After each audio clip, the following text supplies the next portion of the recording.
Nalazimo se na spomen kompleksu Barutana, kompleksu posvećen borcima i palima za slobodu u nekoliko crnogorskih oslobodilačkih ratova, Balkanskim ratovima, Prvom svjetskom ratu, Drugom svjetskom ratu.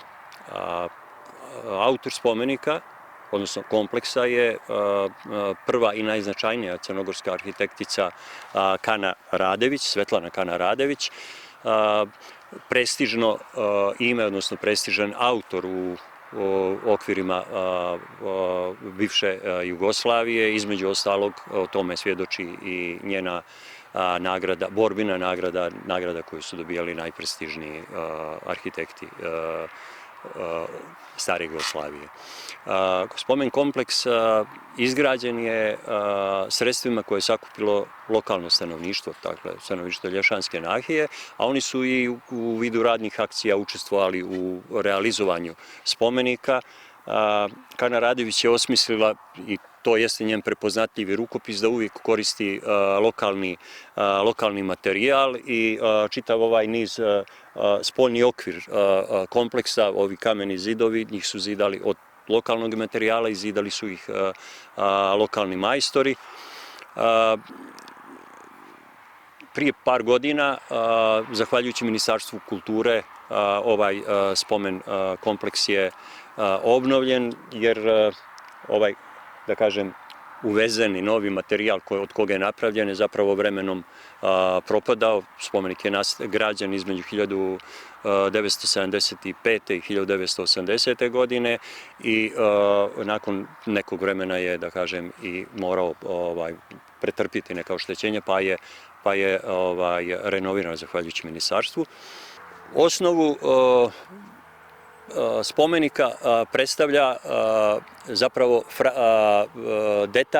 predstavljaju detalji fragmenti sa crnogorske narodne nošnje, ženske crnogorske narodne nošnje, a centralni dio spomenika je ova prkosna, da kažem, vertikala koja stremi ka nebu, koja je istovremeno i plamen, i vječiti kameni plamen, i pesnica prkosa i otpora. Za ovaj spomenik vezan sam kao građanin Crne Gore i emotivno i kao poštovalac vrijednosti koje on simbolišu, kao neko ko pripada ovom kraju, ali i iz ličnih porodičnih razloga.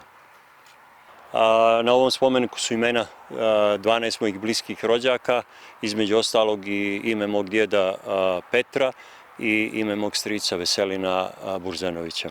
Veselin je bio predratni komunista, učitelj, pjesnik, jedan od osnivača, jedan od pokretača 13. ustanka u Crnoj Gori.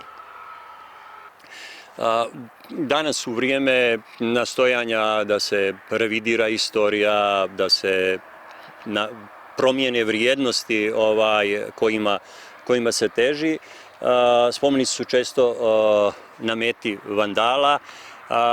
Za ovaj možemo reći da on uživa i dalje nepodijeljeno poštovanje stanovništva ovog kraja, možda i zbog toga što nije posvećen samo ovom, da kažem, segmentu istorije Drugog svjetskog rata, oko koje u principu i postoje najveće podjele, jer u cijelini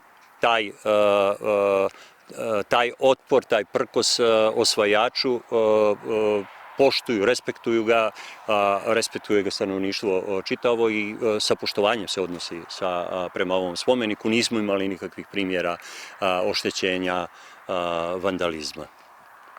Neobično je da ovaj spomenik nigdje nije upisan kao dio crnogorske kulturne baštine, nije zaštićen zakonom kao kulturno dobro i, nažalost, još više od više od 200 ili skoro 200 spomenika koji se nalaze na prostoru Podgorice nisu dobili taj zaštićeni povlašteni status, iako ovaj spomenik svakako predstavlja jedan od najznačajnijih, najreprezentativnijih spomenika ove vrste u Crnoj Gori.